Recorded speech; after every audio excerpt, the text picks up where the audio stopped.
एक बहुत बड़ा बिजनेसमैन एक छोटे से गांव में जाता है।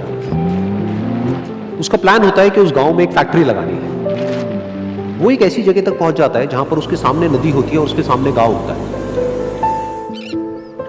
अब उसके पास में दो ऑप्शंस होते हैं। एक कि वो सड़क के रास्ते से घूम करके उस गांव तक पहुंचे, जिसमें करीब करीब 8 घंटे लगेंगे क्योंकि डायरेक्ट कोई रास्ता नहीं है वहां तक पहुंचने का।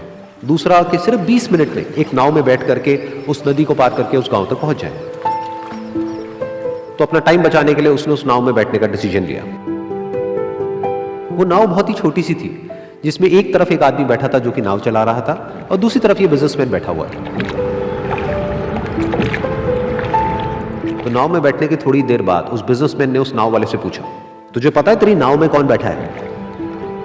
तो नाव वाले ने बड़े ही भोलेपन से कहा हाथ जोड़ करके, नहीं साहब मुझे नहीं पता आप कौन है। तो बिजनेसमैन बोला, अरे तू अखबार नहीं पढ़ता है क्या? हर दूसरे दिन मेरी फोटो आती है अखबार में। तो नाव वाला बोला, अरे साहब मुझे कहाँ पढ़ना लिखना आता है, मैं बहुत छोटा सा था जब मेरे पिताजी गुजर गए थे, तो अपने परिवार का ध्यान रखने के लिए मैं बचपन से ही काम में लग गया और तभी मेरा स्कूल छूट गया। ये सुन करके उस बिजनेसमैन ने उसका मजाक उड़ाते हुए उसको कहा, तुझे पढ़ना लिखना तक नहीं आता है, ऐसी जिंदगी का क्या फायदा? ये सुन करके उस नाव वाले को बुरा तो लगा, लेकिन उसने कुछ नहीं कहा।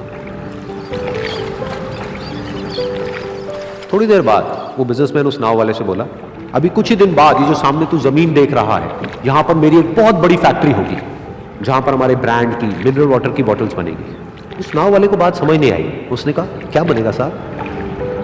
तो बिजनेसमैन थोड़ा सा इरिटेट होकर के बोला कि हमारे यहाँ पर पानी की बोतलें बनेंगी जो तेरे गांव में नहीं बिकेगी लेकिन शहरों में बहुत बिकती है। अरे कभी तू शहर गया होगा तो तुमने देखी होगी पानी की बोतलें रखी होती है दुकानों पर। फिर वो नाव वाला बोला, अरे साहब मुझे कैसे पता होगा, मैं तो कभी इस गाँव से बाहर गया ही नहीं। फिर वो बिजनेसमैन उसके ऊपर हंसते हुए बोला, तू कभी इस गांव से बाहर तक नहीं गया, तुझे पता ही नहीं कि शहर क्या होता है? अरे ऐसी जिंदगी का क्या फायदा? उसकी ये बात सुन करके उस नाव वाले को सच में लगने लगा कि मेरी जिंदगी शायद किसी काम की नहीं है। अपनी सोच की वजह से उसका नाव से ध्यान हटा और तभी नाव की टक्कर हो गई एक बड़े से पत्थर से, जिसकी वजह से नाव में पानी भरने लगा और नाव डूबने लगी।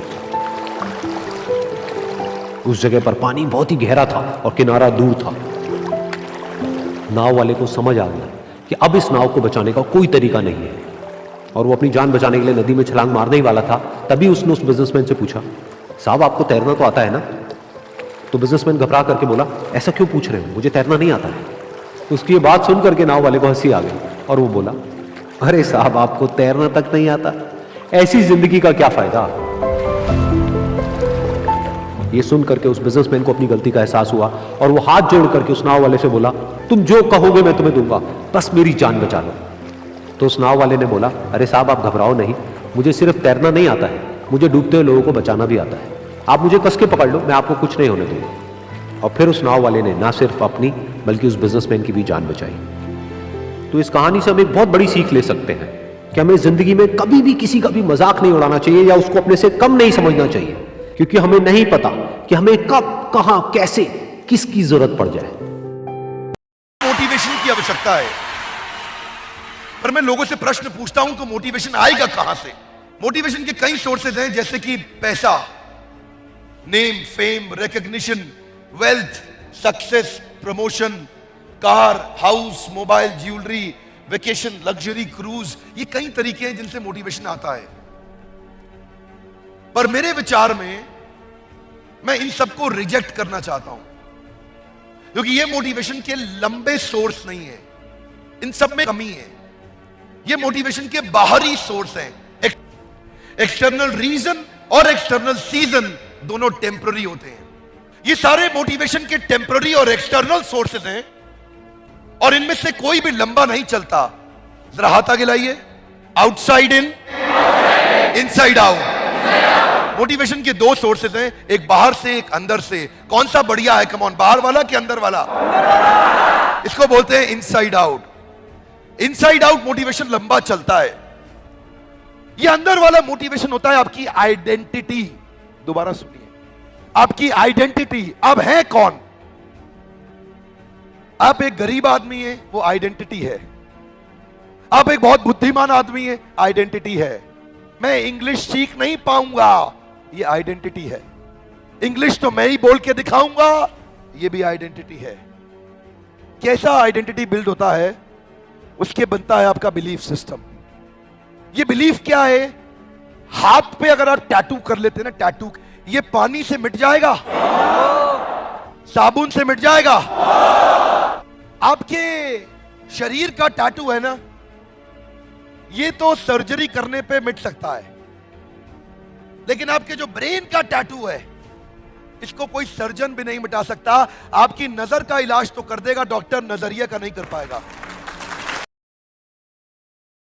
इधर जा रहा था, जिधर जा रहा था हवा भी उधर की थी, तो बाल मुंह पे आ रहे थे। जा रहा था, बाल मुंह पे आ रहे, दिमाग खराब हो गया तो इधर मुड़ गया। क्या फर्क पड़ता है साला, इधर चल चले। ऐसे कई बाबा हैं जो हर 5-6 महीने में बाबा बन जाते हैं। इधर की हवा है साला इधर छोड़, इधर की है तो इधर छोड़।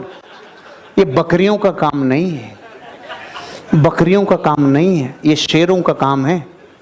और जितने लोगों को मार्केट से भटकाऊ मिलता है ना, वो बकरियों को ही मिलता है, शेरों को नहीं मिलता है।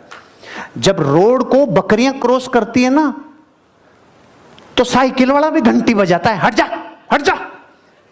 कारों वाले, ट्रक वाले सब घंटियां बजाते हैं और बकरियां बाहर है भागती है। और जब शेर रोड क्रॉस करे, बजा हॉर्न, साइड में ले ले, बापू जा रहा है। बापू बनो जो हॉर्न नहीं बजाए कोई, नहीं कोई आके हॉर्न बजाएगा, कोई भी आके हॉर्न बजा देगा। जिंदगी को उसूलों के साथ, सिद्धांतों के साथ जियो और 5000 वर्ष का इतिहास पढ़ लो। जिसने अपनी लाइफ को प्रिंसिपल्स पे रन किया है ना, अधूरा नहीं रहा। नहीं, कईयों की माला टूट गई, ये नहीं पता। सुनाता हूं, एक मारवाड़ी था, वो बकरी को लेके जा रहा था, तो बस कंडक्टर ने कहा बकरी नहीं लेके जाऊंगा।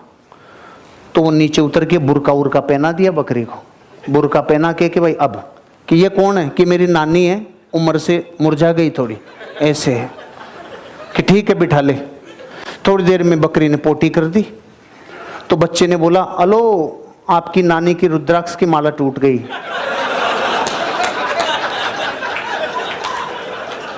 ये भी हर किसी को समझ में नहीं आएगा, उसी को समझ में आएगा जिसने बकरी की देखी हुई है, क्योंकि जिसने आज तक देखी नहीं उसको रुद्राक्ष की माला का पता भी नहीं चलेगा।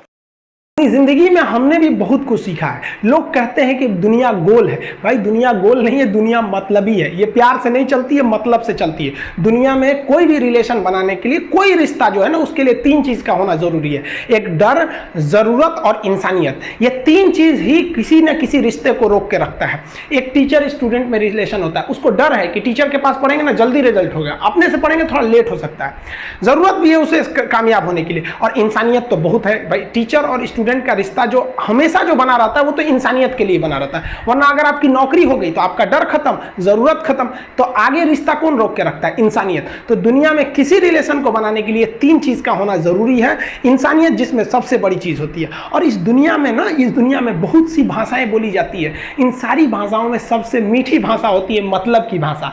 अगर आपसे कोई बहुत मीठा बोलने लगा ना, समझिए कि कहीं ना कहीं मतलब छुपा है। मतलब की भाषा बहुत होगी यहाँ पे। लेकिन ये जुबान जो है ना, आजकल बहुत खतरनाक हो गया। कभी कभी देखते होंगे कुछ लोग आपके गलत बात का भी जवाब नहीं दे पाते हैं। तो जवाब देने भाई साहब सबको आता है, बीच में माँ बाप का संस्कार चला आता है। और संस्कार बहुत चीज़ होती है। संस्कार यदि आपके अंदर है तो सब कुछ हारने के बाद भी आप जीत सकते हैं। और अगर संस्कार की जगह अहंकार आ गया ना, तो जीता हुआ भी चीज़ों को हार सकते हैं।